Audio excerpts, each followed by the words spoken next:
¿Qué tal? Muy buenas noches con todos. Ya como habíamos anunciado, el día de hoy vamos a tocar el tema sobre el origen y el futuro del liberalismo. En esta ocasión nos acompaña desde Argentina el doctor José Venegas, ¿no? Quien es abogado, escritor, difusor de las ideas de la libertad. Y por Perú, el abogado y ensayista Paul Loren, también escritor y conocido difusor de las ideas liberales en Perú y América Latina. ¿Qué tal? ¿Cómo están? Buenas noches. ¿Qué Buenas tal? noches. Un gusto compartir la mesa con José. Igualmente, Así un que placer con los dos. seguro será de provecho, sin duda. Hace mucho que no hablábamos con Paul, así que es un placer.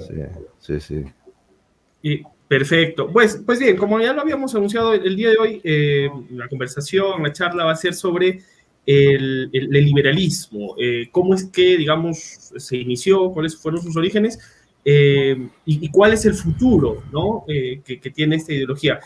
Para empezar, quisiera digamos, desarrollemos el concepto o el concepto que cada uno tiene sobre el liberalismo. Doctor José, ¿usted qué concepto tiene sobre el liberalismo? El liberalismo, bueno, pues casi que voy a empezar a contestar lo otro también. Me parece que el liberalismo es un proceso histórico que tiene que ver con una especie de apertura a la idea de la sociedad como un proceso espontáneo formado por relaciones entre individuos. Es una visión más realista de la sociedad, no como un proyecto épico colectivo bajo alguna consigna, alguna religión o alguna épica, sino a partir del ser humano como es en tanto individuo, no por algo que se haya previsto, por un proyecto moral, ¿no? Entonces me parece que el liberalismo es eso, es el descubrimiento de esta dimensión individual del ser humano y analizar a la sociedad, a los países, a los grupos a partir de esta relación entre individuos, que es un cambio fundamental. Ok, señor Paul, ¿usted qué concepto tiene de liberalismo?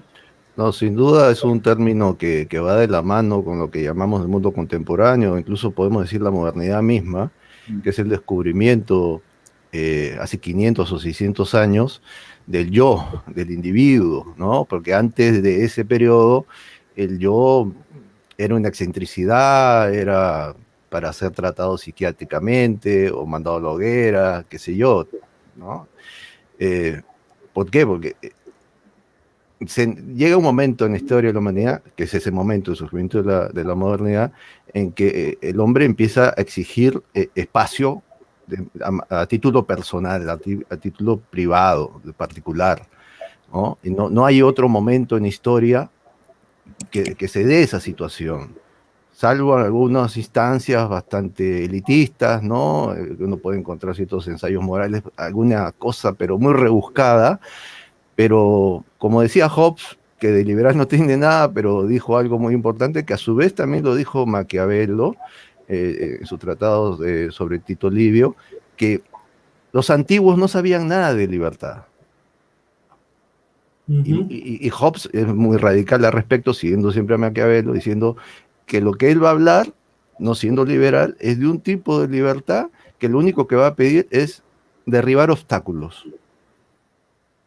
Eso lo va a tomar Locke y se va a convertir en el padre del liberalismo, para algunos, ¿no? Yo creo que sí, pero va a marcar un hito. Pero ahí ya estamos hablando ya esto a fines del siglo XVII, ¿no? Uh -huh. Pero ya es un mundo a su vez que como modernidad que exige el mundo del comercio, el mundo ya que necesita la globalización, como la entendemos hoy día de manera clarísima, pero en ese momento era su momento estelar, ¿no? Inaugural. Y ese es el mundo donde el liberalismo emerge, ¿no? Sí, Okay. coincido mucho con esto que dice Paul, pensamos lo mismo.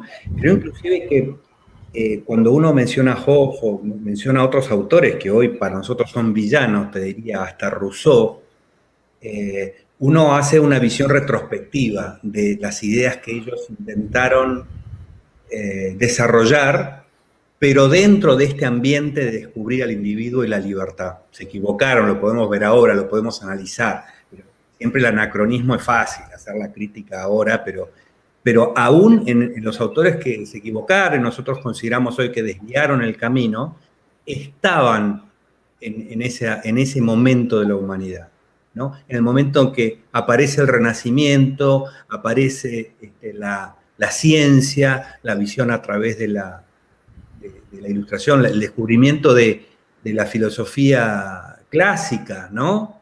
Curiosamente, gracias a una civilización que ingresa en Europa, que estaba más civilizada en ese momento que la europea, que eran los musulmanes, ¿no? Que traen a la filosofía clásica.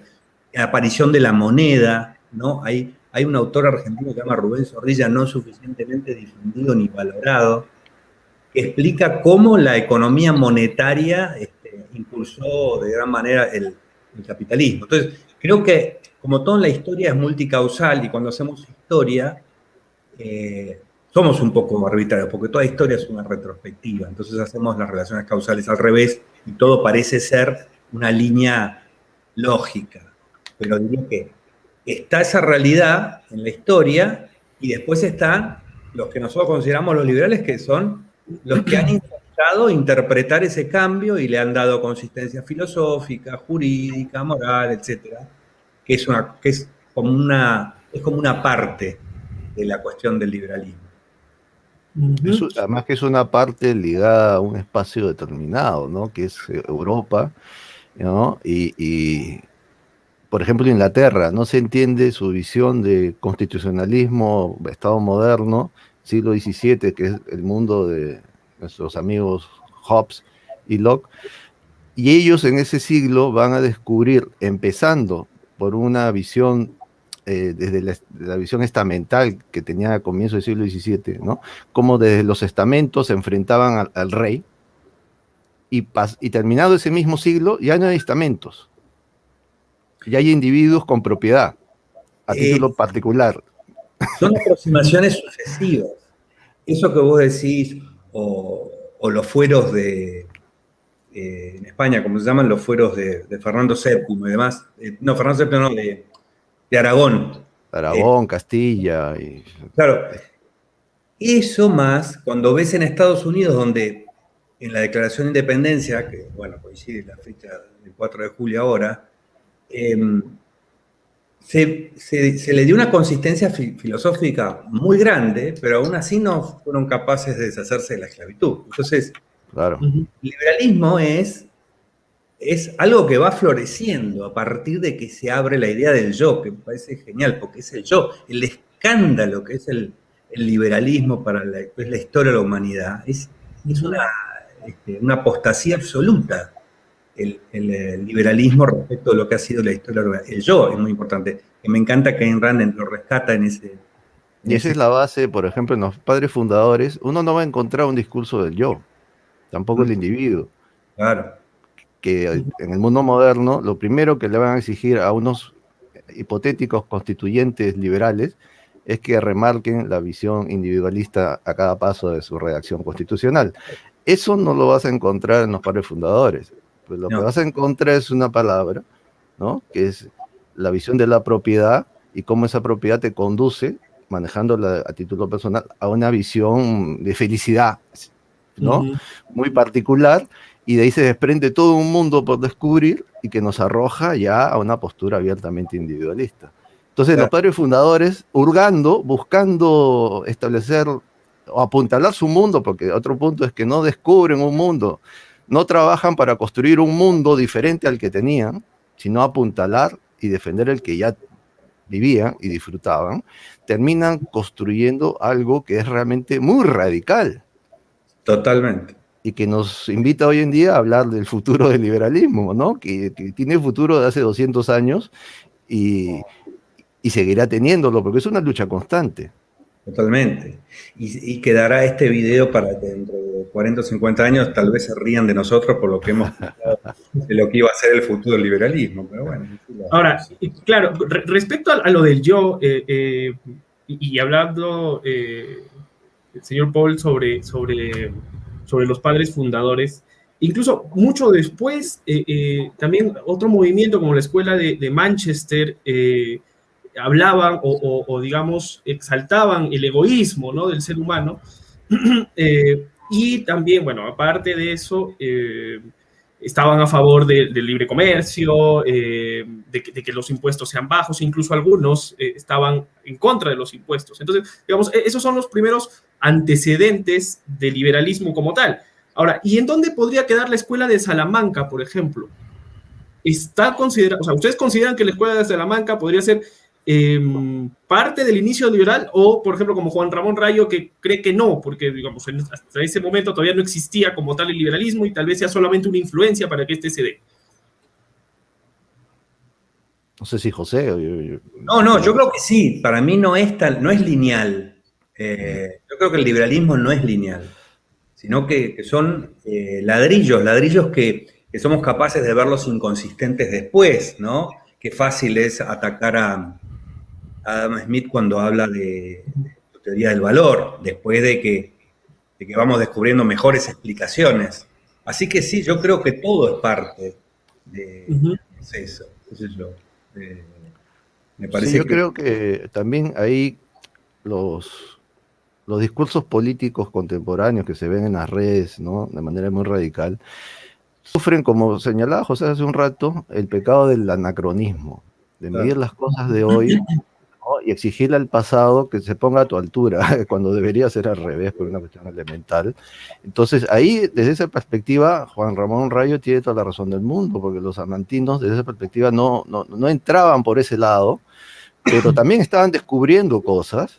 Además, también pertenecen a una tradición de pensamiento, ¿no?, Claro. que es una visión republicana, pero que a su vez ellos la ponen a un límite muy interesante, porque es la edad de oro del pensamiento español, o empieza a surgir la edad de oro del pensamiento español. Estos hombres van a influir muchísimo en el resto de Europa, pero a nivel de élite. No estamos aquí ante autores, además que es una Europa que, ¿quién leía en ese momento? Y escribían en latín, o sea, mucho más radical el problema. Entonces, si comparamos con la escuela de Manchester, ya estamos en siglo XIX, perdón. Pero nos olvidamos nuevamente que en la famosa revolución de Cromwell y después, posteriormente, pero a mediados del siglo XVII, nuevamente insisto, porque para mí es un siglo bisagra en la modernidad, por el aporte de ideas, tenemos a los Levellers en Inglaterra, que eran, para algunos, son colectivistas, pero no lo son. Si uno empieza a ver con detalle ante qué nos enfrentamos, estos llamados igualitaristas defendían lo que estamos hablando, el yo individual, pero no como yo, sino hablaban ya de propiedad privada, hablaban de emprendedurismo, podemos decir, los logros personales, y yo soy ciudadano inglés, y por ser ciudadano inglés necesito protección como particular. O sea, ya hablaban de un hombre, de un particular a secas, y eso es totalmente revolucionario en ese momento, y fueron vistos como radicales. Pero después ese mismo discurso lo vamos a encontrar ya en Locke, de manera teórica y muy pulida. Pero estos actores no son actores de manual, no escribían en sí libros teóricos, escribían panfletos, y eran actores políticos, y tuvieron un impacto interesante a nivel social. Y cambiaron el discurso político moderno, empieza a cambiar ahí. Sí, y además me parece muy importante, algo dijo Paul también al principio, entender el momento histórico contra qué se discute. Eso es lo que marca. Los conceptos que nosotros utilizamos hoy, los damos por sentados del liberalismo, aparecieron en un momento para oponerse a un discurso antiliberal. Inclusive hasta el concepto de bien común, que hoy nosotros lo consideramos tan pernicioso y complicado y que hable tanto hueco para cosas horripilantes, apareció como una forma de ponerle freno al poder absoluto del rey. Claro, al ponerle freno, imaginar el bien común por oposición al capricho y al deseo y a los intereses del rey, en ese momento aparece como una cosa muy liberal. Después vemos el desarrollo de eso y nos damos cuenta de que con el nombre del bien común se pueden atacar tanto las libertades individuales como se hacía con la monarquía absoluta, con el absolutismo monárquico. Pero eso es algo que va apareciendo y que se nos presenta como un problema teórico después. Por eso, mirar para atrás y agarrar, no sé, a Bartolomé de las Casas y empezar a verle los puntos y las comas de las cosas que dice, para mí no tiene ninguna validez. Es mucho más enriquecedor, y además me parece que le da un lugar mucho más importante al liberalismo entenderlo como este proceso. Inclusive nosotros estamos muy influenciados porque alcanzamos un nivel de consenso teórico en cuanto a lo que es el liberalismo, que el mundo en el que vivimos nos parece inconsistente, nos parece que todo se está retrotrayendo y que está decayendo. Tal vez esté ocurriendo eso, pero si vemos todavía, toda la política considera que su fin es la protección de la gente particular. Claro, la protección con colectivismo y lo que quieran, pero eso no existía antes. Pensar que el fin de la política era la gente común, esto es una revolución total. Y hoy nadie se atreve a discutirlo. Claro, han encontrado la forma de, dentro de ese discurso, construir un colectivismo que termina siendo antiliberal. Pero todavía vivimos en la época en que eso no se puede negar, por ahora, ¿no? Claro, ese es el motivo por el cual Stalin, por ejemplo, o la Unión Soviética, en su génesis, se da a sí misma una constitución para remediar el liberalismo, ¿no?, occidental. Y claro, era un remedio, como bien señalas, porque en el fondo era un cascarón, pero necesitaba ese remedio para convalidarse y legitimarse ante el mundo. O sea, el discurso liberal llegó para quedarse y a los liberales para ponerle altavoces, ¿no? Pero ahí está, ¿no? Sí, la legitimidad es clave. La legitimidad es un edificio que está con algunos agujeros, no tanto como el de acá de Surfside, pero está todavía en pie. Y eso es algo que nosotros deberíamos ver para saber que la visión liberal es más amplia de lo que en nuestra profundización teórica se convierte en algún momento como en un microscopio. Y deberíamos ver esto, creo yo, con mayor amplitud. Ahora, el hecho está en que también al liberalismo se lo ha, digamos, reducido a un ámbito solo económico. Entonces, tal vez es que por eso también solamente cuando hablan de liberalismo lo asocian sí con el capitalismo, pero solamente ven el ámbito económico. Entonces, es muy probable que por eso también actualmente cuando, digamos, en estas luchas culturales o en estas batallas culturales de las que se habla actualmente, a los liberales a veces no se les hace tanto caso, o no, algunos mismos liberales no se involucran tanto en el tema cultural o social y solamente se basan en el tema económico. Entonces, regresando a lo que hablábamos sobre la escuela de Salamanca, la escuela de Manchester, estas escuelas, en realidad, por ejemplo, la escuela de Salamanca no era tan economicista, ¿no? Empezó con temas más morales, temas más sociales, de los cuales sí hay muchos que se relacionan o se vinculan con valores o con postulados liberales actualmente, ¿no? Empezamos con los liberales clásicos. Entonces, en ese sentido,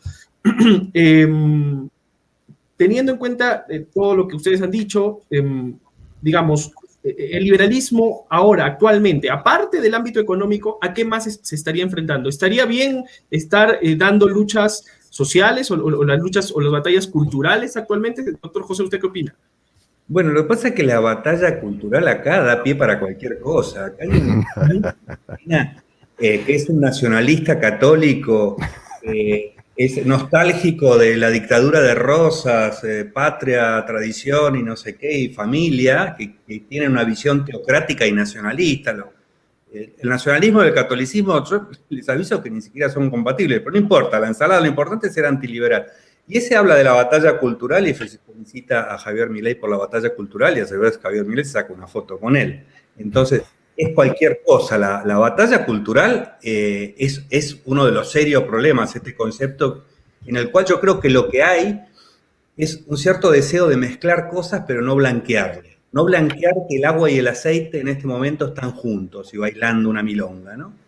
Entonces, por eso se le pone la batalla cultural. Pero en relación a lo que decías, La economía nos ha dado herramientas muy concretas, muy lógicas, muy destructivas de la idea colectivista, de esta idea de que tenemos que hacer algo todos juntos. La economía nos ha mostrado que no es así, que las relaciones de sociedad son complejas e imposibles de abarcar. Entonces, ha sido una herramienta tan atractiva que muchas veces, bueno, nos olvidamos de otras cuestiones, que eso está enmarcado en otra cosa. Entonces, lo que nos resulta muy lógico a nivel de difusión general no resulta tan atractivo, porque yo creo que esto es parte de este proceso y este crecimiento del liberalismo. El liberalismo no pertenece a los liberales, ¿no?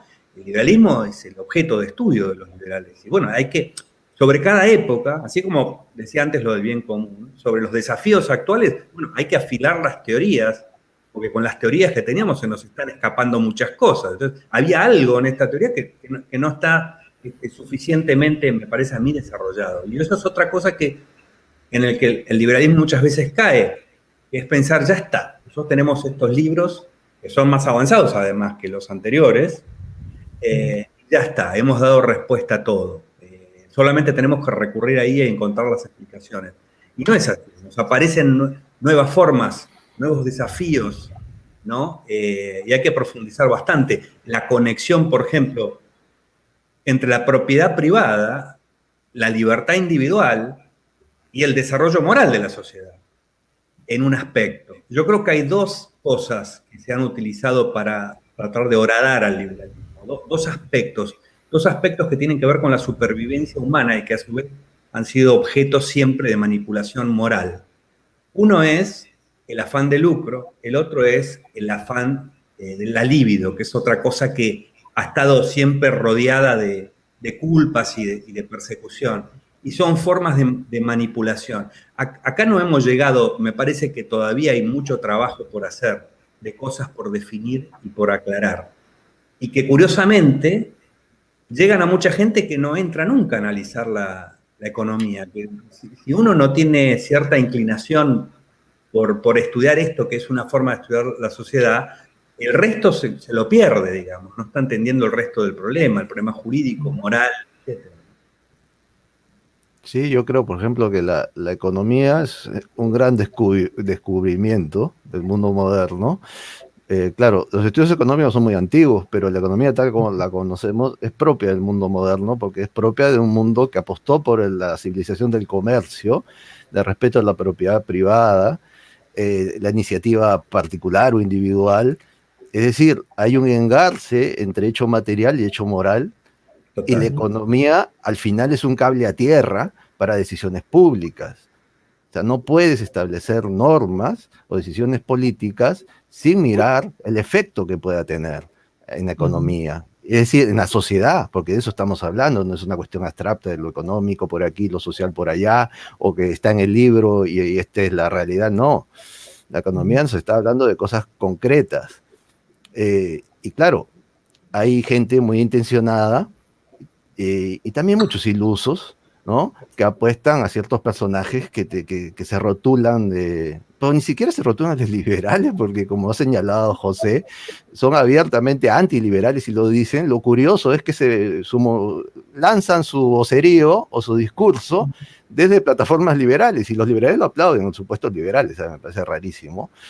Pero no hay que perder la perspectiva, ¿no? Ese cable a tierra, a su vez, nos invita a un mundo mucho más amplio. Yo siempre digo, ¿dónde está? Y ese es el drama que vivimos hoy en día en Perú, en estos momentos. ¿Dónde está ese esquema o ese régimen económico que a Perú le ha permitido salir adelante, inserto en su constitución? ¿Dónde está eso mismo en la constitución norteamericana? En la constitución norteamericana no existe ni un régimen económico. Lo que existe son derechos individuales, derechos particulares.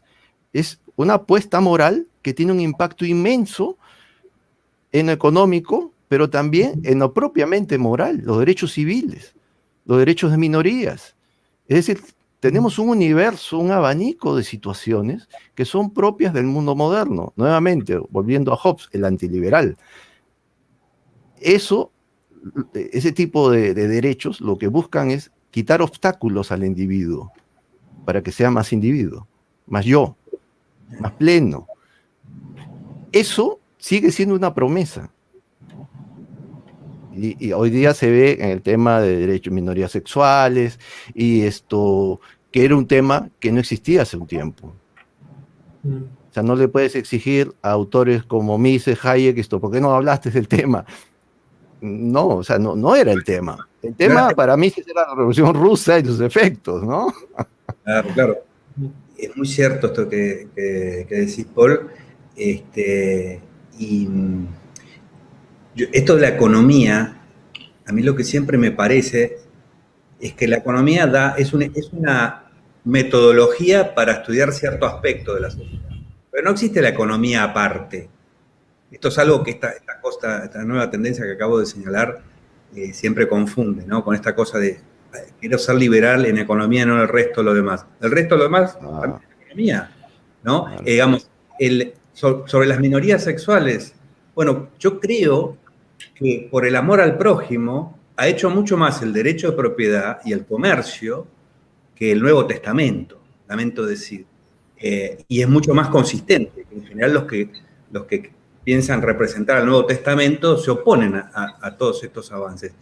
Lo de la economía a mí me parece muy importante entenderlo porque Bastiat hablaba de los economistas versus los socialistas.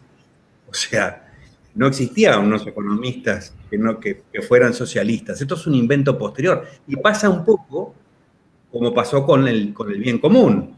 Hay una ciencia porque hay un objeto de esa ciencia, que es cómo es la sociedad en materia de recursos escasos y demás cuando es libre. Eso es un objeto, voy a cometer una tautología, un objeto objetivo.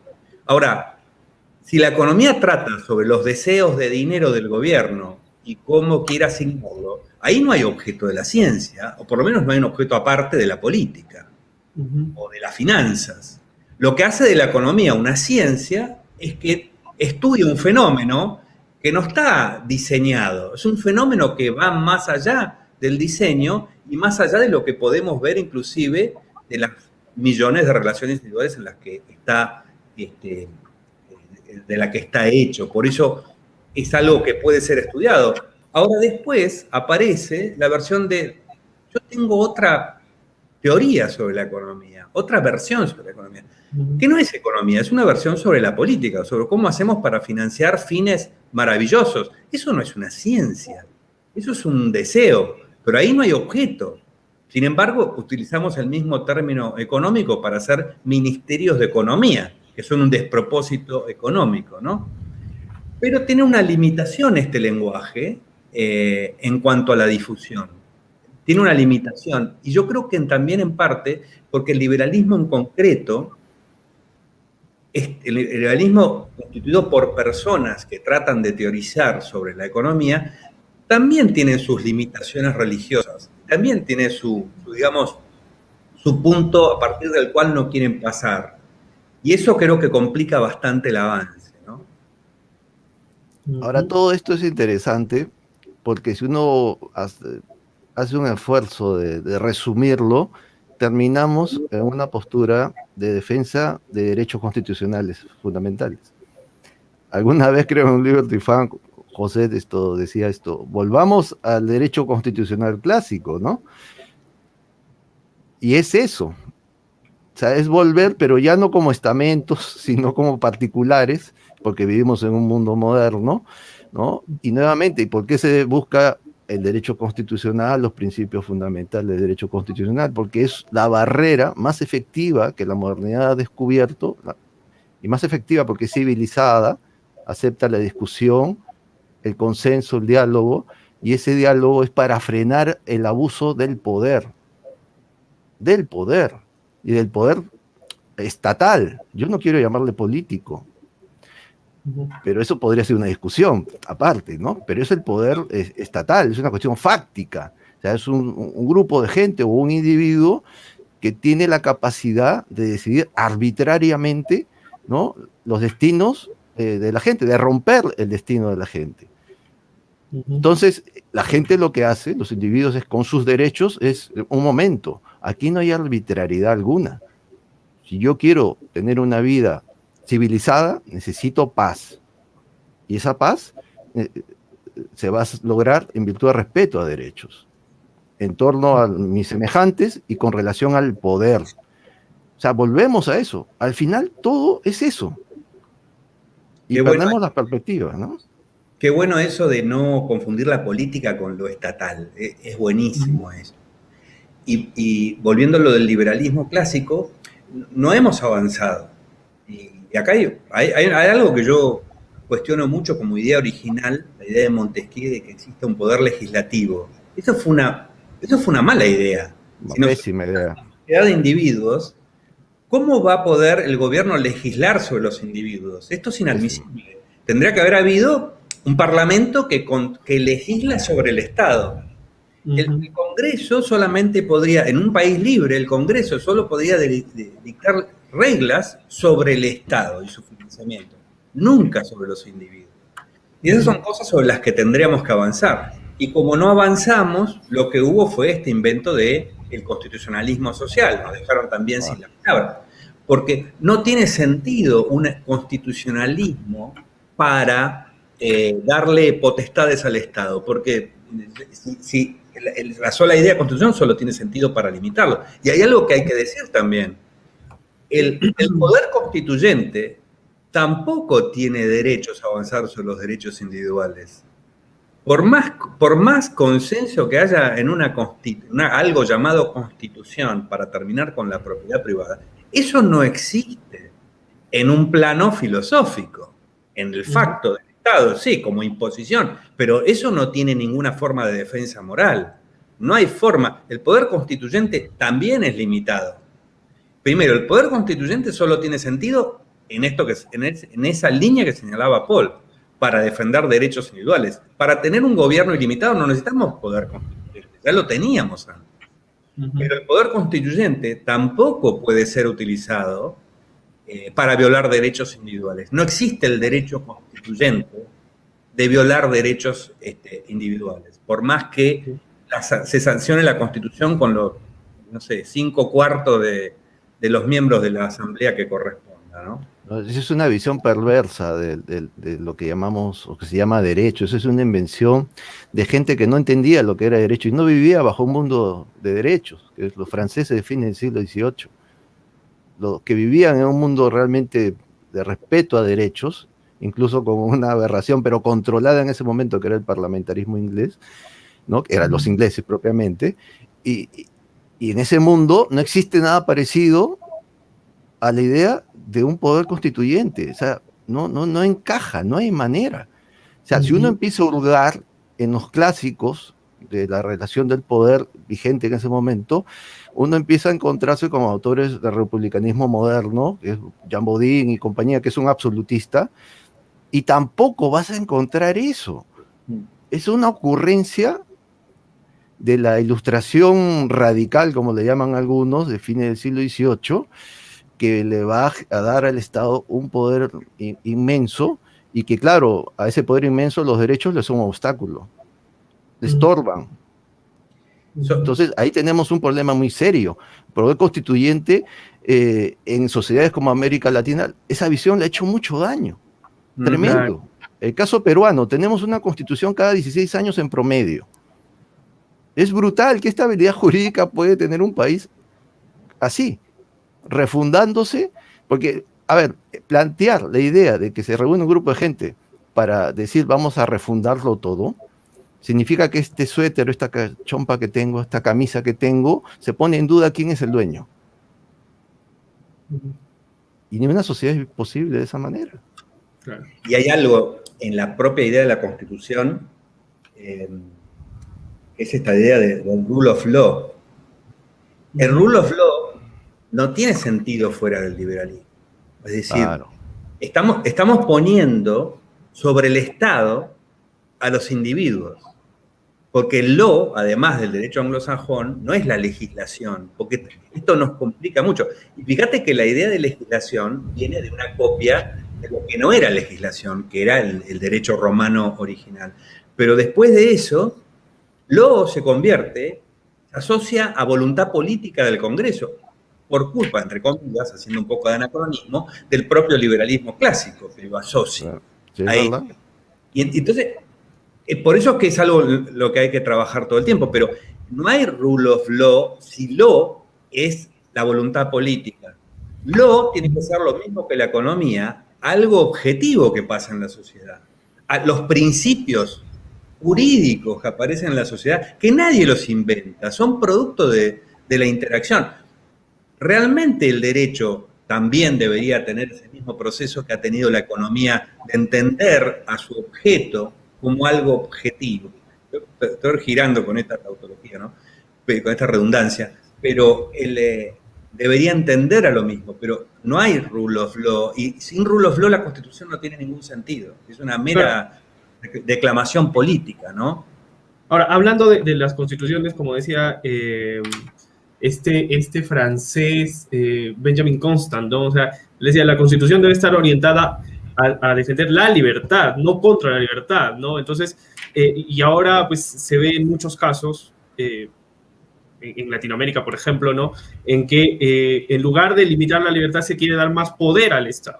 Ahora, con respecto a lo social del liberalismo, también sería bueno decir que los primeros liberales clásicos, al estar en contra del Estado, estaban en contra del expansionismo imperialista de los Estados y abogaban por una sociedad en paz, ¿no? Y en la que entre países, digamos, las relaciones primen en base al comercio, ¿no? O sea, siempre difundían y divulgaban eso, los primeros liberales clásicos. Ahora, respecto a lo que, digamos, usted, doctor José, decía sobre estas batallas culturales actuales, ¿no?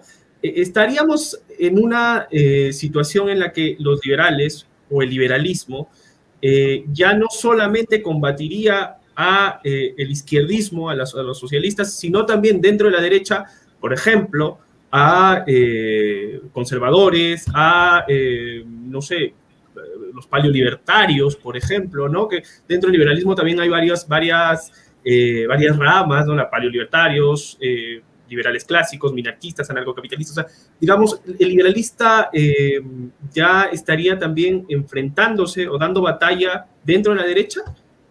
¿Usted qué opina? Acá hay tanta ensalada en este momento que es muy difícil. Se le está llamando conservadores a unos tipos que dicen, por ejemplo, que no tiene que haber ni Congreso y que hay que asaltarlos si no gano las elecciones, y que no creo en la justicia, no creo en los medios, en la prensa libre, no creo en nada. O sea, es un conservadorismo trotskista. Es raro. Yo digo, esta teocracia que aparece en nombre del cristianismo, un cristianismo, a ver, yo si vengo de ahí, ¿no? Y Jesucristo, el 99% de su mensaje era el amor al prójimo. En cambio, en la derecha religiosa actual, el amor al prójimo no lo vas a encontrar en una sola línea. Entonces, esto es cualquier cosa, derecha, izquierda. ¿Qué es Vladimir Putin, por ejemplo? ¿Es de derecha o es de izquierda? Está difícil, ¿no? Porque me parece que como Perón descubrió que en definitiva a lo que hay que defenderse no es un déspota, es al estatismo. Entonces da igual si se llaman de derecha, de izquierda, si agarran a Karl Marx o agarran a Hitler, da exactamente lo mismo. Mientras estén en el negocio del despotismo, está todo bien. Ahora, en la cultura no hay batalla, hay contratos. En la cultura hay intercambio. Lo que nosotros estamos avanzando, esto que decía Paul, del avance sobre las libertades de las minorías sexuales, es la consecuencia de los contratos. Eso ha derribado siglos, milenios de formas de segregación, que las ha terminado, ¿no? Entonces, la cultura no puede haber, la cultura es un terreno donde no hay, por definición, batallas. Otra cosa es la política cultural. Otra cosa es el deseo de una élite de que la sociedad sea como esa élite piensa que tiene que ser. Esta es una violencia organizada a través del Estado, digamos. Ya si la política en forma partidaria dice, nosotros somos partidarios de determinada forma de cultura, está excluyendo a otras variantes culturales. En una sociedad libre, todo el mundo es libre de elegir sus códigos culturales. Y la apertura a otros fenómenos es parte inherente a que esa cultura se aviva. Si quieren una cultura pura, bueno, la van a encontrar en la isla esa Sentinel, que están esos tipos que viven todavía en el Paleolítico. Ese es el paraíso de la cultura pura, y hasta diría del proteccionismo más extremo. Ellos están totalmente preservados de la contaminación cultural. Ahora, el problema es que contra lo que luchan estos batallistas culturales es contra el avance cultural, en realidad, contra el cambio cultural, que es parte inherente del mercado, de la cultura, del idioma, del derecho, de todo lo que estamos hablando. No, interesante también cómo, qué entendemos por derecha y cómo se busca relacionar al liberalismo como una ideología de derecha, incluso radical de derecha. El liberal es el derechista radical, ¿no? Cuando no tiene nada que ver con eso. Para empezar, yo no sé qué cosa es derecha. Yo creo que tengo más claro, en general todos tenemos más claro qué puede ser izquierda, pero qué es derecha, la verdad, eso sí me genera bastante confusión, porque la derecha es una construcción venida, entre comillas, de la izquierda, ¿no? Históricamente. Y los liberales no tienen nada que ver ni con uno ni con otro, para empezar. Porque el socialismo lo que busca es el control material, y en la otra parte no es ajeno tampoco a eso, pero también busca el control, también como el socialismo, el control moral. Y contra eso combatió siempre el liberalismo. El liberalismo irrumpe en escena contra ese tipo de posturas y le antepone derechos. Y nos olvidamos de eso. O sea, el liberalismo, como decía Hayek, no entra en ese esquema y está por sobre esa discusión de izquierda y derecha. Y tiene su propio derrotero. Que claro, el siglo XX ha barrido con todo y claro, y con una visión de constitucionalismo social, que es curioso porque se basa el constitucionalismo social en dos fracasos nacionales, la Constitución de Weimar y la Constitución de Querétaro, dos fracasos estrepitosos. Sin embargo, se coloca como proyectos de avanzada. ¿Avanzada de qué? Yo hasta creo que actualmente lo que vemos, esta época tan confusa, nos permite ver hasta qué punto esto de izquierda y derecha se sigue utilizando para no hablar del tema central, que es el individuo frente al Estado, el individuo frente a grupos que quieren hacerse del poder del Estado para manejarlo. Entonces, hablamos de derecha e izquierda. Tengo un amigo que se llama Diego Trinidad que escribió un libro, La izquierda eterna de la derecha que nunca existió, porque sí, la izquierda está clara. Qué bien, qué bien. En cambio, la derecha es cualquier cosa, ¿no? Oponerme a la izquierda justifica algo, ¿no? Porque yo me oponga a la izquierda. Entonces terminan viendo que si alguien desde la izquierda está dando una explicación antropológica sobre cualquier cosa, entonces eso ya forma parte del marxismo. Es un disparate porque le han hecho un gran favor al marxismo, lo han extendido a cosas a las que Marx no soñaba nunca que podrían ser asociadas y que podían derivar. Entonces son como dos expresiones de cómo la deshonestidad política ha evitado discutir el problema constitucional. En vez de hablar de derechos constitucionales y de libertades individuales, hablamos de derechas e izquierdas, que nadie puede definir, y son al final como emociones, son como consignas. No, la izquierda no nos gusta porque son esos tipos feos que tienen cosas iguales y nosotros somos lindos, esto lo dice Javier Milei, nosotros somos lindos, nosotros somos... y lo de lindo, yo creo que valdría la pena también discutirlo. Todo termina siendo emociones e identificación con caudillos. Nos vuelven a la premodernidad por un mecanismo emocional. La derecha actual es pura emoción. Es una emoción por un caudillo malo, ¿no? Con lo cual piensan luchar contra los caudillos que dicen ser los buenos. Es una infantilización en este momento. Esta polaridad izquierda-derecha que es impresionante, que hasta se manifiesta, porque uno lo ve en las redes sociales, esta cierta actitud adolescente que hay en las discusiones, ¿no? Y digamos, en la producción. A mí me encanta lo de la batalla cultural, porque cuando uno ve la pobreza cultural de la gente que está hablando de que está llevando adelante la batalla cultural, da miedo realmente. No, y nos llevan a una situación casi de una especie de guerra civil, ¿no? a la cual nos quieren lanzar, nos quieren arrojar. Y esto me lleva a un recuerdo personal, me van a disculpar, pero yo en la universidad en San Marcos, la universidad más importante, nacional más importante del país, me acuerdo un compañero, a los pocos días de haber ingresado, me dice, tú tienes que decidir entre la reacción y la revolución, entre Sendero Luminoso y el ejército y el Estado. Y yo era un chico de 17, 18 años, y yo creo que eso me marcó tanto porque mi respuesta instintiva fue, ¿y por qué yo tengo que apostar por dos universos de esa calaña? Me eximo de esa elección. No lo quiero. Esa respuesta instintiva, yo hoy día veo a muchos chicos involucrados nuevamente en ese reto bastante mafioso, ¿no? Porque es eso, ¿no? Es una canallada de ofrecerle a la gente ese tipo de discusiones. Y lamentablemente son chicos que no tienen experiencia de vida y terminan aceptando de que, bueno, sí, es mejor este discurso al otro, y terminas involucrado en una ensalada conceptual que quizás no termines muy herido. Porque yo creo que si te metes ahí, terminas maltrecho, por lo menos despeinado, ya que me sientes a Milei, terminas muy despeinado, ¿no? Y seguramente tu estética también va a cambiar terriblemente. Entonces, los liberales tenemos que tener el valor suficiente para decir, un momento, las cosas claras.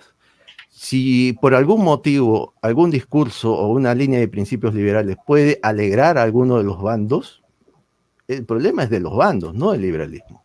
100%. Eso hay que tenerlo claro. No tener miedo ni al aplauso, que es engañoso, ni tampoco al insulto o al repudio. Si uno tiene las cosas claras, va para adelante. 100%. Esto que vos mencionás del valor es muy importante, ¿no? La honestidad intelectual al final es valor.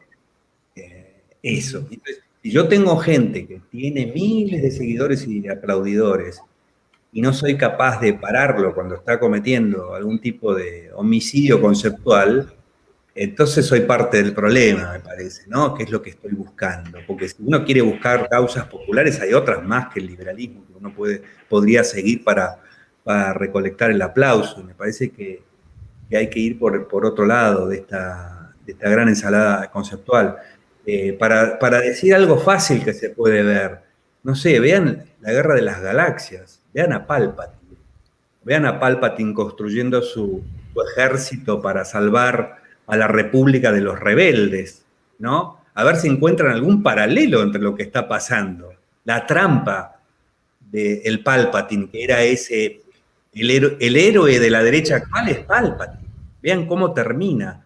Y no solamente eso, sino que el antecedente de Palpatine son los idealistas, los Jedi, ¿no? Y estos idealistas Jedi también están entre nosotros en ese republicanismo vacío sin liberalismo que hay. Que son clave, ¿no? Los salvadores de la República. ¿Qué es la República? ¿Es la propiedad privada? No, eso son cosas materiales. Nosotros estamos hablando de cosas superiores. O sea, es una libertad sin libertad es una libertad poética sin libertad en concreto, porque la libertad en concreto les parece despreciable, por ser en muchos casos material. Además que es mucha ignorancia, ¿no? Porque hablar de republicanismo sin propiedad, sin comercio, es una anacronía, volvemos a lo que... O sea, se ha inventado en los últimos años un republicanismo que encaja más con una visión de España de los años 30, que es la que origina toda la catástrofe española del siglo XX, ¿no? Y que recién se va a recuperar a la caída de Franco, ¿no? Pero, o sea, hay una falsificación de los hechos.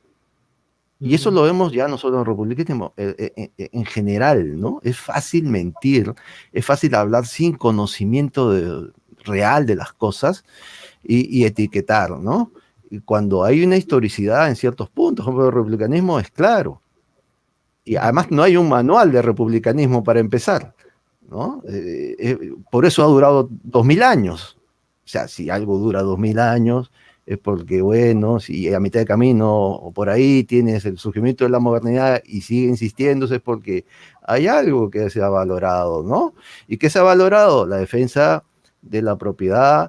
Claro, el republicanismo tiene dos aspectos: el mundo antiguo, defensa de la familia, y después vas a tener, ¿no?, con la tradición Whig, la defensa del individuo, el propietario, que con Locke ya rompe el esquema estamental o de clase y lo universaliza, ¿no? Ya para poner en términos modernos, lo democratiza. Entonces, cuando te hablan de una caricatura de republicanismo y que el liberalismo no puede entrar ahí porque lo rompe, no se entiende, son como el agua y el aceite, y yo he visto por trabajos que hago como ese discurso en los estudios de republicanismo, en Quentin Skinner, por ejemplo, que es un tipo muy respetado, tiene ese discurso. Pocock es otro.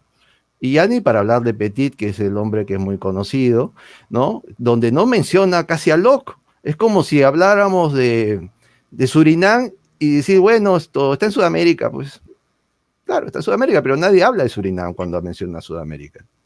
Así trata Locke, Petit.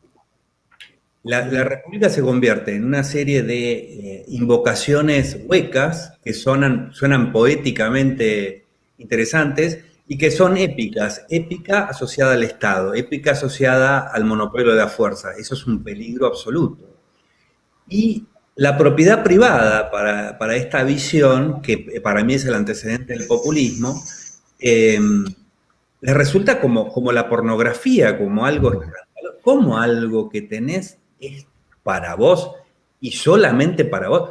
Si no se entiende el principio civilizador que hay detrás de esto, que no quiere decir que algo sea mío y solamente para mí, no quiere decir que yo sea un idiota que no intercambie. Ese es el principio del intercambio. Así como la autoestima es el principio emocional del buen trato con los demás, lo mismo pasa con el derecho de propiedad. Pero es esto que se ha mantenido, digamos, la culpa por el lucro, que viene de la dualidad del cuerpo y el alma, y esta idea de la concupiscencia que es menor, mientras que hay unos valores que están por encima, que nos sacan de la tierra, cuando no, al revés.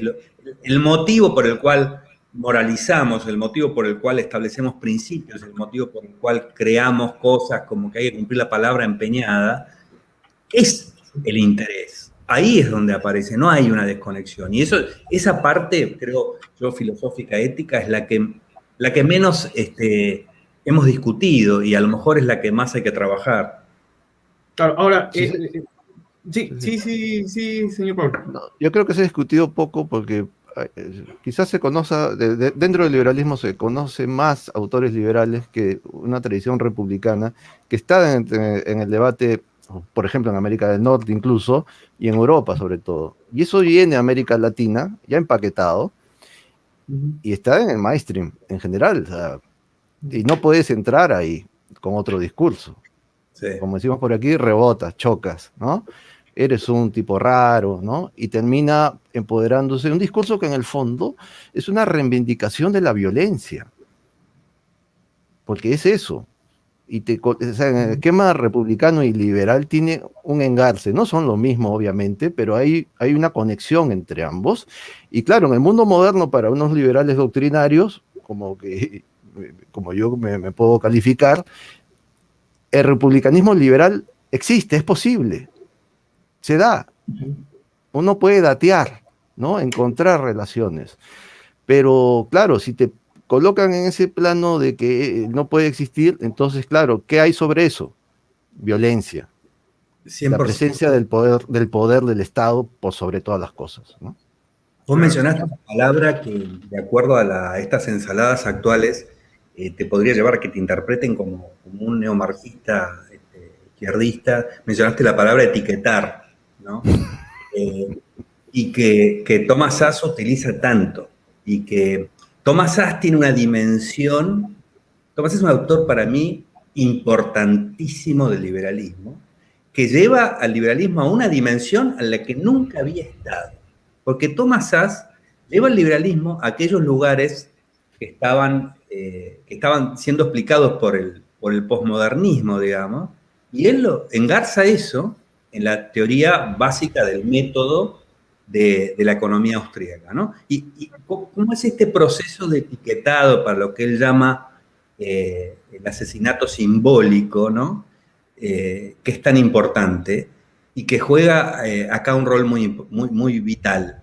Y recuerdo aquella cosa que dijo Hayek, que tuvo tanta influencia en el liberalismo en el año 74, que dijo esto de que hay que ingresar en la batalla académica, hay que ingresar en el mundo académico. Que por esto que vos decís, y por los métodos de etiquetado, y porque todo lugar académico termina siendo un lugar de poder, donde hay ideas indeseadas, hay ideas de las que no se pueden hablar, y el liberalismo nunca salió de ahí, es que se convierte también en un arma de doble filo, porque al final ese sistema termina siendo una amansadora sobre los pensadores libres, digamos, ¿no? Entonces uno va viendo también un proceso en el cual aquellos que son más transgresores dentro del liberalismo no tienen entrada dentro, ni siquiera diría del mainstream liberal, que está como tratando de adaptarse al mainstream académico también. Entonces, el filtro, el sistema de filtros internos del liberalismo termina siendo un espejo de lo que le pasa al liberalismo fuera, en los ámbitos en los que debería entrar. Entonces, al final, me parece que pierde vitalidad, porque adquiere muchos compromisos para cumplir las reglas de juego de ese mundo. Y eso es algo que yo creo que habría que repensar, que hay que volver a pensar ese asunto de dónde y cómo es que hay que presentar las nuevas ideas. Ahora, ¿por qué creen que el liberalismo en América Latina, ya hablando específicamente de nuestra región, no tuvo el mismo impacto o el mismo desarrollo como el socialismo? No sabemos que países en Latinoamérica han sido, mejor dicho, más países en Latinoamérica han sido influenciados por la ideología socialista que la ideología liberal. ¿Por qué creen que esto ha sido así? No sé, doctor Paul. Sí, yo lo que creo ahí que son tradiciones muy arraigadas, por ejemplo, de autogobierno en Europa y también en los Estados Unidos, que ha permitido que esa linealidad, que en sí no existe porque es un facilismo, ¿no? Hablar en términos lineales, pero sí tienen toda una experiencia social que les ha permitido capitalizar determinadas, redundando, experiencias, que les ha permitido a su vez defender un mundo que termina después convirtiéndose en el mundo propiamente moderno, liberal por excelencia. Y cuando hablaba de que los padres fundadores no es que fundan un mundo, sino que establecen normas para apuntalar el mundo que ya tenían y que a su vez terminan dando vida a la democracia moderna, ¿no? La más grande, y una democracia no basada en la guerra, sino en el comercio. Eso es modernidad pura, en defensa de derechos de propiedad, no de clanes, ¿no? Entonces, eso en los Estados Unidos. Y en Europa, en su vieja tradición de ciudades repúblicas, en el derecho romano por excelencia, que el derecho, por ejemplo, quiritario, es un derecho, el derecho más puro de reivindicación del derecho de propiedad. O sea, nadie podía poner en tela de juicio el derecho del quirites, ¿no? Que era un derecho patrimonial por excelencia. No había manera de entrar a ese esquema, ¿no? Pero esa tradición nosotros no la tenemos. No hemos tenido ciudades repúblicas como Siena, Florencia y ese tipo de situaciones, o como los Países Bajos, ya entrando en el mundo propiamente moderno, que le va a enseñar a los ingleses cómo, y lo van a admirar por eso, cómo se puede establecer una república sin monarca, donde hay esquema de magistraturas y no reyes, ¿no? Eso nosotros no lo hemos tenido ni por asomo, y al final yo creo que eso nos pasa una factura inmensa. De paso, nosotros surgimos a la vida independiente, a la emancipación, básicamente porque hay un colapso del mundo de los imperios, y como que de repente de noche a la mañana te dicen, bueno, ahora tomas tus papeles y haz tu vida, ¿no? Y miras a un lado y al otro, y ¿qué hago? Si no, nunca fui dueño de mi propio destino, y complicado, y estamos en un proceso de aprendizaje que nos va a costar mucho tiempo, ¿no? Y ese es el problema serio de América Latina. No hemos capitalizado experiencias de respeto a normas, de respeto al otro. O sea, si uno compara cuántas etnias y naciones llegaron a lo que hoy día es los Estados Unidos de Norteamérica en el siglo XVII y XVIII. Eso no pasó en nuestro continente. Recién empiezan a llegar franceses, italianos, tardíamente, a poco tiempo de las independencias, ¿no? Entonces, eso al final sí nos cobra una factura inmensa, inmensa, sobre todo en ciertos lugares, como por ejemplo en el caso Perú y México, donde hay un conglomerado a su vez, ¿no?, de civilización autóctona. Entonces, ahí hay un material muy rico por trabajar, pero eso no tiene nada que ver con una tradición republicano-liberal. Es totalmente extraño ese mundo. Sí, hay muchos intentos de explicar estas diferencias que se han hecho. Uno, esta idea de Max Weber de la diferencia entre la ética protestante y la ética católica, que yo creo que no es así, porque uno encuentra de la ética protestante cosas horribles, incluso en la historia de Estados Unidos y la quema de brujas, y eso es muy retrógrado en ese sentido. Yo creo que no tiene que ver con eso. Posiblemente sí lo que tiene influencia es la capacidad política de la Iglesia Católica, las ideas políticas de la Iglesia Católica, que está organizada como un Estado central y que ha sido fundamental en el avance de la conquista de América de la parte que nos toca a nosotros, ¿no?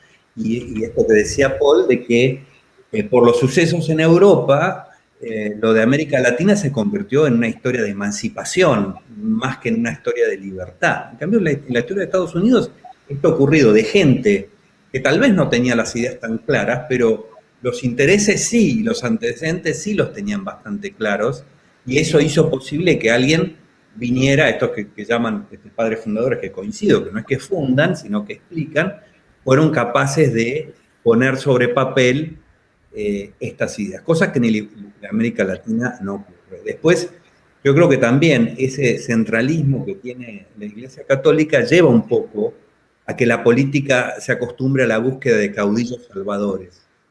El caudillo salvador es un poco derivado para mí de la concepción cultural monoteísta, ¿no? El poder, el todopoderoso es bondadoso. Tenemos que encontrar un espejo de eso acá en la tierra. Tiene que haber alguien que cumpla ese rol. Entonces, el caudillismo yo creo que también es bastante malo.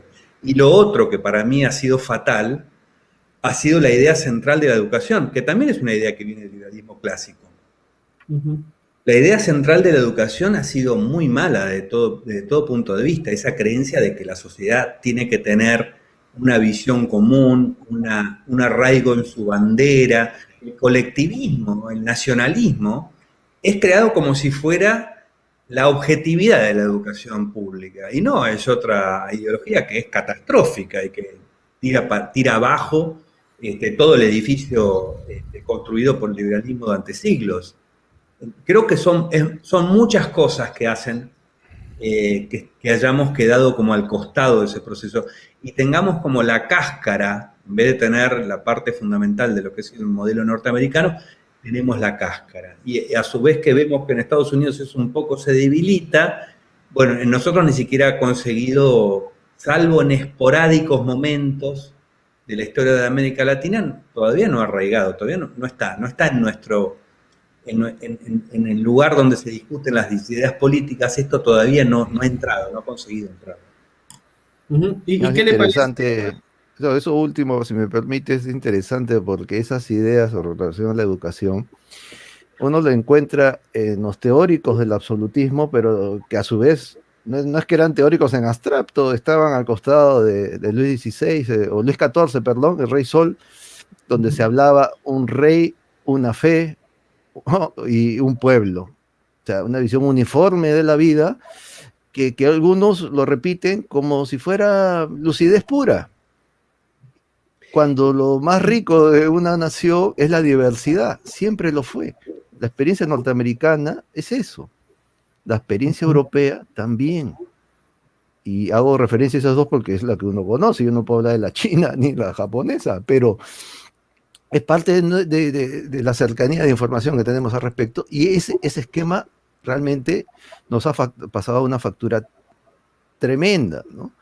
En el caso de América Latina, después de la pandemia, la gente dice, bueno, necesitamos un Estado más fuerte, ¿no? La educación pública, el esquema de sanidad tiene que ser un esquema dirigido desde el poder, y todos felices después. Bueno, claro, sabemos que eso no va a pasar, pero mientras tanto tenemos un poder más fuerte, que en nuestro caso significa que es más corrupto, porque eso es lo que se traduce el poder absoluto en América Latina, arbitrariedad, corrupción, y menos calidad de derechos civiles, por supuesto, ¿no?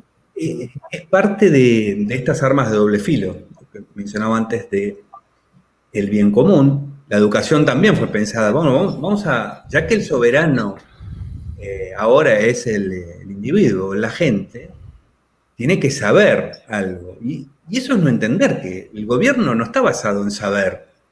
El gobierno está basado en una función muy concretita, muy limitada, de la que no hay que saber mucho, que es defender derechos individuales. Pero creer que el gobierno tiene que saber viene de la tradición anterior, viene de la premodernidad, la idea aristocrática. O sea, el uso de la fuerza por gente que sabe cómo usarla. Es espantosa esa idea, ¿no? Como los que le piden currículum a los candidatos, ¿viste? ¿Qué estudió este? ¿Qué importa? Si el gobierno no tiene que saber. Si alguien sabe, no se dedica a la política. Si alguien sabe de algo, se dedica digamos, a resolverlo, ¿no? Me acuerdo una vez un desafío que te lanzan, ¿viste? ¿Qué haces si hay un chico tirado en la calle que lo acaba de pisar un auto? Yo dije, llamo a un médico. Pero él estaba esperando que yo le explicara cómo interviene el Estado. Porque hay una asociación directa en que la organización política es la solución para todas las cosas. Y eso viene por el estudio de la historia, donde para esa uniformidad se crean los próceres, se les ponen virtudes que son tipos impolutos, intocables y demás. Lo mismo, recién mencionaba Max Weber. Max Weber veía a la burocracia como una cosa maravillosa, porque era la industrialización. La industrialización del Estado iba a llevar a la objetivación, a la profesionalización del Estado, y esa profesionalización nos iba a salvar de la arbitrariedad de la política. Ahora tenemos la experiencia como para ver de qué se trata esa profesionalización. Pero por eso digo yo que el camino del liberalismo es por aproximaciones sucesivas, y que a medida que vamos encontrando explicaciones, también nos va a parecer la trampa esa explicación, y nunca vamos a terminar de tratar de explicar teóricamente qué es este mundo basado en las relaciones individuales y en la libertad. Ahora, ¿qué opina respecto de que en América Latina tal vez no hayan habido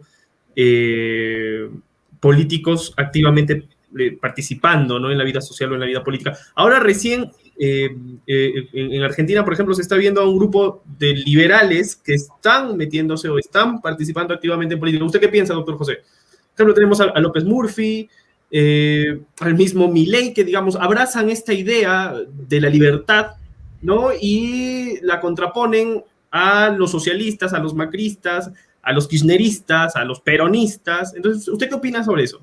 Bueno, a mí me parece que lo que está predominando es también una idea de un liberalismo, pero romántico, diría vacío, igual que el republicanismo ese de que hablamos antes. Hay un liberalismo basado en cosas épicas, como hacer manifestaciones. Yo lo veo hueco realmente, lamento decirlo, me encantaría ser más optimista, pero yo no veo que en este uso que hay promiscuo de la palabra liberal haya una consistencia. Me parece que hay una pérdida. Por supuesto que siempre hay individuos actuando, y a mí me parece bien ese intento, pero no lo veo nada parecido a lo que pasó, por ejemplo, en la década del 80, donde también hubo despertar del liberalismo de meterse, ¿no? Yo creo que a mí me parece que lo que nos está pasando en la política es producto de no haber explicado suficientemente lo que había estado ocurriendo y cuál era el problema. Por ejemplo, en Argentina un tema clave del gasto público, por ejemplo, es el sistema jubilatorio de reparto, ¿no? Eso hay que terminarlo. Ahora, el liberalismo sí tiene algo para decir, y no tiene que estar preocupado por los aplausos, porque lo que tendría que decir para el liberalismo sobre el asunto no lo va a aplaudir mucha gente, pero se necesita saber que es una estafa todo sistema jubilatorio planificado centralizadamente, es una estafa. Y no importa si lo administra el Estado o lo administra el sector privado, el hecho de que esté diseñado de manera centralizada va a llevar a una estafa, va a llevar a un desastre, y además al colapso financiero del Estado que termina con mayores impuestos. Pero por ponerse un ejemplo de cosas que no se pelean, me parece que antes el liberalismo era considerado impopular, digamos, pero porque decía cosas que eran desafiantes, y está perdiendo un poco ese papel en función de esta expansión. Ahora, en sí, cómo yo veo que la gente intente cambiar las cosas de la política, me parece muy bien, pero creo que en este momento hace falta bastante más esclarecimiento en la base de la cuestión, en las bases de las ideas. Me parece que ahí se está perdiendo consistencia. Uh-huh. Y doctor Paul, en Perú, ¿cómo ve, digamos, el desarrollo del liberalismo? Si bien es cierto, dentro de los últimos 30 años, lo que más se recuerda o se asocia a un movimiento liberal es el FREDEMO, ¿no? El movimiento liberal de Mario Vargas Llosa. Después de esa participación, de ese movimiento político, ya no han existido otros de tal magnitud. Y actualmente sí se ve que hay muchas personas, incluso en las redes, muchas, influencers que están tratando de difundir o divulgar las ideas de la libertad. ¿Usted qué opina respecto al liberalismo en el Perú? Sí, yo creo que en los últimos años sí hay un ámbito de discusión más amplio. Es verdad que también hay mucho ruido, hay cosas raras, hay cosas de liberal no tienen nada, pero lo importante es que se está discutiendo. Eso es algo que también el liberalismo se ha beneficiado, yo creo que no solo en Perú, con la irrupción de las redes sociales, ¿no? Y ese es un hecho, es irrefutable. Tampoco que le exijamos pureza doctrinaria en ese sentido, porque es política, ¿no? Discusión cotidiana, ¿no? Y claro, eso tiene su costo. Que alguien quiera después establecer un canal de candidatura para lograr acceder a cargos, esto es entendible hasta cierto punto, pero ya el liberalismo ahí como que se pierde. Pero lo interesante es que sí hay una corriente muy fuerte. Yo pertenezco a una generación en la cual los liberales éramos contados con los dedos de prácticamente una mano, y todos, si es que todos nos conocemos, es precisamente por eso, porque éramos muy, muy pocos, y somos amigos de hace más de 30 años incluso, pero de un tiempo a esta parte ya tenemos nuevos actores, es gente, claro, no es intelectualmente interesante como uno está acostumbrado mayormente, pero lo importante es que quizás llega a público que un intelectual no suele llegar, ¿no? Lo que uno puede exigirle es, oye, si vas a llegar a ese nivel, si te estás dedicando a eso, hazlo con fundamentos, ¿no? Uno puede entrar a cierto punto, pero con conocimiento de causa. Eso uno debería exigirle siempre. Entonces, desde ese punto de vista, yo soy optimista, porque antes no teníamos nada parecido. Incluso en la época del Movimiento de Libertad de Vargas Llosa, había una carencia muy grande sobre el tema. Tanto es así que ese grupo básicamente era un grupo mercantilista, que cuando Fujimori llega al poder y se hace de todo el poder en un momento determinado, ellos se trepan al poder sin ningún problema, sin ningún rubor, ¿no? Porque eran básicamente oportunistas. Y el político, que mal llamado político, es un hombre que va en sintonía con lo que la ola de la popularidad le pide. Entonces él va a bailar con la música que le pongan, va a buscar siempre el aplauso y demás. El liberal no va a buscar el aplauso si es que realmente cree en principios. Va a buscar expresarse. Y hasta hace un tiempo no teníamos un canal de expresión. Ahora tenemos varias aristas, ¿no?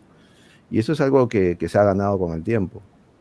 Sí, no para discutir el optimismo de Paul, pero mi problema es justamente que veo que este liberalismo reivindica cosas como los golpes militares, errores que cuando nosotros éramos chicos ya eran errores viejos que habíamos superado, ¿no? Eso es algo generacional también, ¿no? Hay una identificación de lo dictatorial con el liberalismo. Esos son los viejos vicios del liberalismo, de como vos decís, de sumarse a un salvador con uniforme. Y eso es lo que me parece peor de este movimiento. Que más que falta de claridad, yo le veo una desviación moral y ética terrible, ¿no? En esto de la identificación, batalla cultural del liberalismo, parece ser que el liberalismo tiene que pelear para que la gente se comporte de una manera, lo cual es un disparate. O alguien mencionó, creo que Percy mencionaste esto de los llamados libertarios palios, que postulan la monarquía absoluta y la teocracia.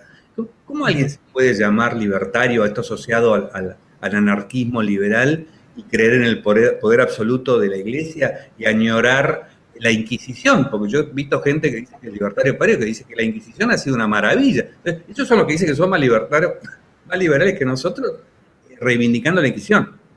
Esto yo nunca lo vi antes, en errores del liberalismo que yo no había visto antes hasta esta generación. Ahí hay una influencia directa de determinado autor. Sí. Hermann Hoppe, o sea, hay que ser directos, ¿no? Yo leí ese autor hace tiempo, tiene cosas muy interesantes sobre la democracia, tiene estudios muy, muy valiosos, pero el tipo de liberal no tiene un pelo, es altamente racista, excluyente, sobre todo la gente de color extraña, como creo que incluso lo dice en alguno de sus textos, ¿no? Y claro, los que lo defienden dicen, no, que has entendido mal, pero está ahí, y todo este discurso sale de él. La gente que te dice que has entendido mal, no lo ha leído. Sí. Pero he entendido mal, ya con eso ya contesté en Twitter algo que tenía para decir y ya está. Y nunca te van a seguir, no, porque lo que dice no te lo explican. Yo tengo un libro, que la mitad del libro está dedicado a responder a Hoppe, que se llama Lo impensable. Sí, es terrible esa identificación. Es Hoppe que dice que la relación entre el Estado y el territorio es una relación de propiedad. Eso es comunismo, ¿no? Claro, tiene una visión patrimonial de la autoridad como dueño del territorio, ¿no? A lo que el liberalismo ha dicho que tiene límite preciso, él le da carácter de propiedad que no tiene límite. O sea, extiende la soberanía hasta el punto de la propiedad privada. Un delirio. Eso no encaja con el liberalismo de ninguna manera. Y hay cantidad de gente que no, lo que pasa es que yo soy paleolibertario. Sí. Lo único en lo que palio podría entrar es que es un pensamiento primitivo. No como que es algo muy puro de su origen, digamos. No tiene que ver con el origen del liberalismo, ni con el futuro del liberalismo. Yo es la primera vez que escuché ese término, que es relativamente nuevo. Yo tenía en mente, iluso yo, un mexicano, Margarán, que se denominaba paleolibertario, Guillermo Margarán, pero él era burkeano. Y claro, eso sí me gusta, ¿no? Porque te plantea un esquema, ¿no?, de un liberalismo en su génesis. Pero lo otro realmente es una ocurrencia, un disparate, de un tipo que simplemente lo que busca es ser popular a como dé lugar y utiliza los términos sin ningún fundamento, ¿no? Y engaña y tima, ¿no? Porque es un timador. Y eso hay que denunciarlo. Utiliza la terminología liberal para vender ideas clásicamente antiliberales. Clásicamente antiliberales. O sea, monárquico, o sea, ya por ahí ya tenemos un problema serio. Además, en América Latina, ¿no? Supuestamente pertenece a la escuela austriaca ahora, ¿no? O sea, es parte de la escuela austriaca. Y a pesar de eso, pues está digamos, promueve estas ideas que han influido en los paleolibertarios, según ustedes están diciendo. Ahora, los paleolibertarios están mucho más relacionados, tal vez, a los conservadores, ¿no? Ahora, ¿se puede hablar de un liberal conservador, doctor José? Porque hay muchos que dicen, soy liberal conservador, dicen. La gran deshonestidad de este movimiento, al identificarse como paleolibertario, porque primero era anarcocapitalismo. Lo anarcocapitalismo es ser absolutista monárquico. No jodamos. El chiste tiene un límite, ¿no? Esto es un movimiento deshonesto como yo no he visto en mi vida. Yo creo que es un movimiento a ver, por usar el término que se usa mayormente, es un movimiento político, en el sentido más vulgar, ¿no? De la expresión. O sea, es gente que busca tener aplauso barato, porque lo que busca es que todos estén felices.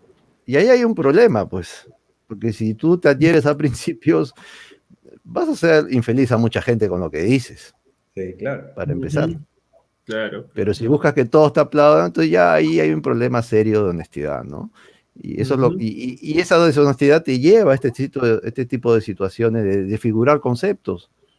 Pero eso, yo creo que es algo que, o es una ideología que ha nacido muerta, porque no plantea abiertamente lo que quiere. ¿No? Dice, queremos terminar con el liberalismo para reemplazarlo por el sistema premoderno, donde haya una casta superior que maneja a los demás asociada al poder de la iglesia, ¿no? Y donde la gente tenga que seguir la moral de la familia católica, que ni siquiera dudo que sea de la moral del cristianismo, y demás. No, te dicen que están defendiendo la libertad y la propiedad y la no sé qué. O sea, es una ética escondida, porque los fascistas de antes te decían, somos fascistas, estamos en contra del liberalismo.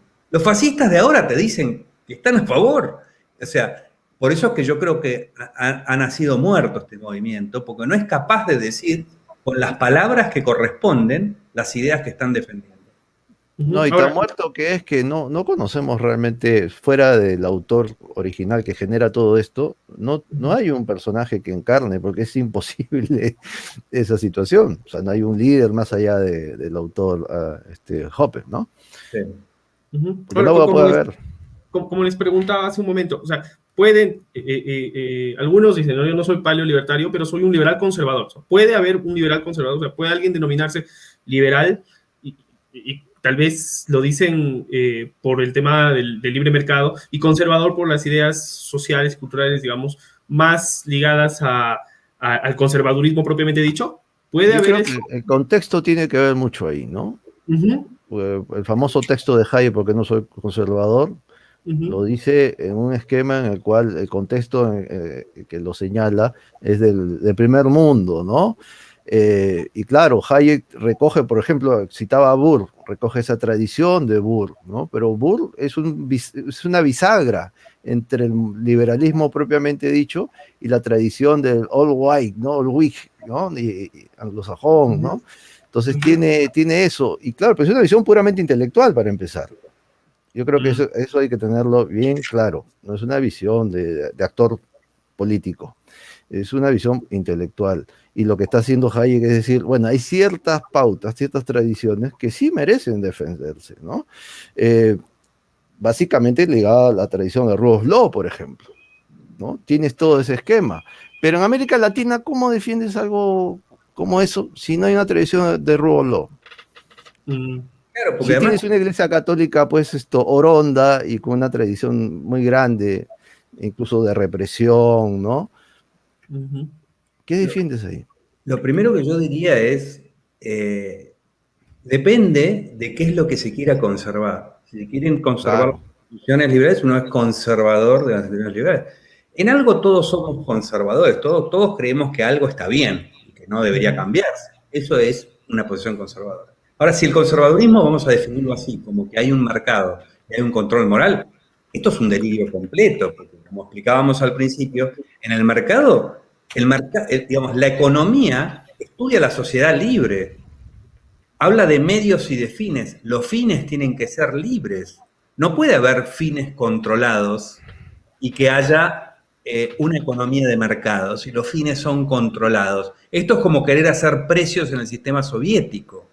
No tiene sentido alguno. En realidad es una mentira. Quieren acabar con el liberalismo.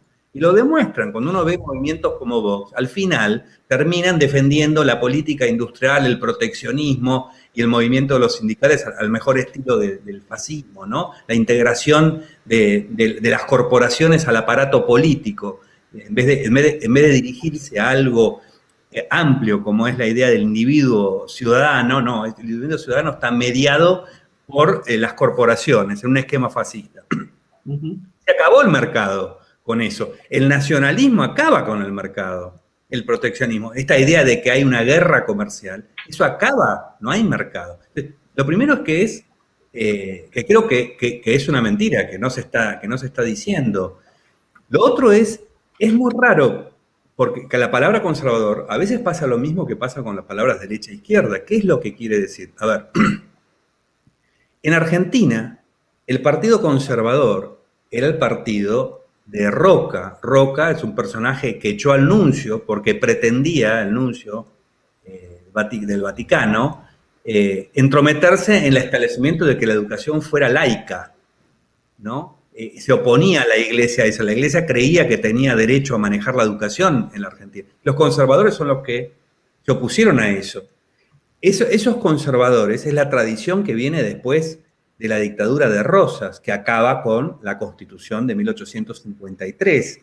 Esa tradición rosista es la que representa a esto que se llama paleolibertarianismo ahora. Entonces, el paleolibertarianismo, estas ideas del paleolibertarismo, son las que se oponían al conservadurismo, ¿no?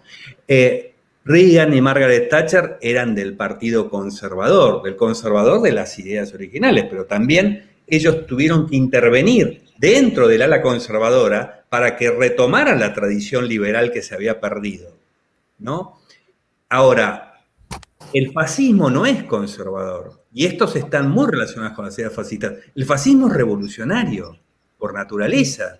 El fascismo está asociado a la izquierda de la Asamblea Francesa porque viene de ahí, o sea, viene de ahí. El nacionalismo parte también de la izquierda de la Asamblea Francesa. Entonces, el fascismo siempre ha sido revolucionario, es la forma más subalterna de revolución. El fascismo es un movimiento de sargentos, ni siquiera de generales, ¿no? Entonces, me parece que eso tampoco puede ser llamado conservador. O como digo, hoy, por ejemplo, el Partido Republicano en Estados Unidos es el partido trumpista, es un partido antisistema. Eso no puede ser considerado conservador. Entonces, me parece que son palabras que en el fondo no quieren decir nada. ¿Cuáles son las ideas que se defienden? ¿Se defiende la intervención del Estado sobre la moralidad de la gente? ¿De gente que no es capaz de sostener su propia moralidad? Porque estas sectas religiosas que están atrás de este movimiento paleolibertario, todas tienen casos espantosos de pedofilia que han cobijado, ¿no? Y su ética personal deja bastante que desear, porque ese conservadurismo religioso de hace 30 o 40 años estaba compuesto por familias, entre comillas, perfectas, numerosas. Ahora son todos divorciados. No existe. Ese modelo familiar, que hablan de la familia católica tradicional, no responde ni siquiera a la vida de estos tipos. Entonces, es como la versión trágica de la repetición trágica de una cosa que no funcionó en el pasado. Entonces, yo no le puedo llamar a eso conservador, porque están tratando de cambiar y subvertir a la sociedad como es. Cuando yo digo batalla cultural, si alguien está dando una batalla contra la cultura, eso es una idea subversiva, no es una idea de respeto de tradición. La tradición es lo que lleva a, por ejemplo, que el matrimonio civil un día haya incorporado al divorcio vincular. ¿Por qué? Porque gracias al capitalismo el matrimonio se hace por consenso de las partes que lo conforman, por el marido y mujer. Y una vez que el matrimonio es consensual, es lógico que eso se extienda también al matrimonio homoparental, porque es la consecuencia lógica de este proceso de cambio cultural. Y si alguien quiere volver a las cosas como eran hace 30, 40 años, ese es un movimiento revolucionario. ¿Cómo puede ser tildado de conservador? Entonces creo que esta palabra también es utilizada para confundir en el fondo. Ok, ahora, para terminar, ¿cuáles creen que son los desafíos que tiene en la actualidad el liberalismo? Doctor José. Yo creo que siempre es el mismo, es cómo hacemos para mejorar la teoría. Yo creo que lo más importante, el trabajo más importante del liberalismo es trabajar sobre su teoría en base a los desafíos que ha tenido y a los agujeros que tiene. Esto de lo que hemos estado hablando hoy todo el día, ¿no? Hay que avanzar mucho en eso. Y mucho esta idea que dijo Paul, que a mí me parece muy, muy importante, separar la política del Estado. La política, el liberalismo no está en contra de la política. La actividad política es, por ejemplo, que alguien se organice para, digamos, salvar a la gente de este edificio que se cayó acá en Surfside, ¿no? Eso es actividad, eso es lo que ha sido la política. Ha sido totalmente tomada por el Estado. Hay una política sin Estado, que es lo que creo que hay que agrandar. El liberalismo tiene mucho para trabajar, para defender eso. La política sin Estado, ¿no? Es la actividad para promover unos valores y para organizar cosas que solucionen problemas que tenemos en común. Para demostrar que no necesitamos un comisario. No nos agrega nada al comisario. El comisario produce una ilusión que es falsa. El comisario es el Estado en este caso. Doctor Paul. Sí, yo lo que creo que, colgándome esta parte señalada por José, lo que el liberalismo, si futuro tiene, será en relación a redescubrir qué es realmente la política. Históricamente la política surge o irrumpe en escena en Grecia, pero también en Roma, ¿no? Porque es un esquema básicamente de esos dos espacios, en el cual la gente hace política para buscar el autogobierno, para defenderse de la arbitrariedad. O sea, es una exigencia ciudadana. La política viene de polis, ¿no? Es un producto de la ciudad. Y en la ciudad no hay Estado. La ciudad se autogobierna y no hay nada por sobre el cuerpo de ciudadanos. Que ese es el esquema de la antigüedad clásica y que en el mundo moderno no es que se rompe. Simplemente surge el absolutismo, que es el que crea el Estado moderno, y la política queda relegada, pues, a un punto casi pueblerino. O sea, los Estados Unidos tuvieron que experimentar la política, el autogobierno, porque la autoridad estaba muy lejos, estaba muy distante, estaba al otro lado del océano. Y eso les permitió respirar aire puro y establecer sus propias pautas de gobierno. Y cuando la autoridad se da cuenta de que, mira, lo que se ha logrado con nuestros ciudadanos más allá de los mares, y entra en colisión. Pero eso ya es mundo moderno, pero la política por esencia es el mundo de la ciudad que busca autogobernarse. Y yo creo que hay que recuperar esa visión de la política. Y claro, ya no es una visión estamental, porque es una visión oligárquica que se manejaba en la antigüedad, ¿no? De grandes notables que manejaban el poder o buscaban controlar el poder, ¿no? Incluso había pugnas familiares al respecto, pero en esencia, esa mirada ya desde el mundo moderno, es decir, de gente que nos asumimos con derechos inalienables, individuales, patrimoniales, que el mundo antiguo no lo tenía, nos da, yo creo, un futuro mucho más interesante, mucho más prometedor. Y para terminar, Maquiavelo vio esto en cierta manera, porque él decía, hay un surgimiento de ciertos actores que tienen una virtud, que es diferente a la virtud antigua, que era la virtud del poderoso, del oligarca. Y es la virtud del hombre que surge de su trabajo, de su inventiva, y que logra un espacio y exige ciudadanía. Yo creo que es parte de eso. Y el liberalismo tiene ahí tela para cortar inmensa, ¿no? Y porque el mundo siempre va a ser una discusión eterna entre limitar al poder y buscar que el individuo sea un individuo y tenga el manejo de su propio destino. Y eso que va en abstracto, en concreto, puede ser realmente, para usar un término trotskista, muy revolucionario, casi la revolución permanente, ¿no? Porque el individuo es una cosa casi inacible, ¿no? Entonces, sí, yo creo que sí hay un futuro, tanto teórico como práctico, ¿no? Bastante rico, y bueno, es cuestión de entrar al tema y hurgar un poco, ¿no? Claro, perfecto. Pues bien, hemos llegado a la parte final de este conversatorio. Muchísimas gracias nuevamente a los dos. Espero que se encuentren bien por sus casas, por donde estén. a cuidarse y que tengan muy buenas noches. Hasta otra No, oportunidad. muchas gracias y un saludo, José, a la distancia y esperemos que no pasen 10 años pues para vernos. Así es, un abrazo a los dos, sí, sí, tenemos que ponerle remedio a eso. Tengo que hacer una visita a Perú.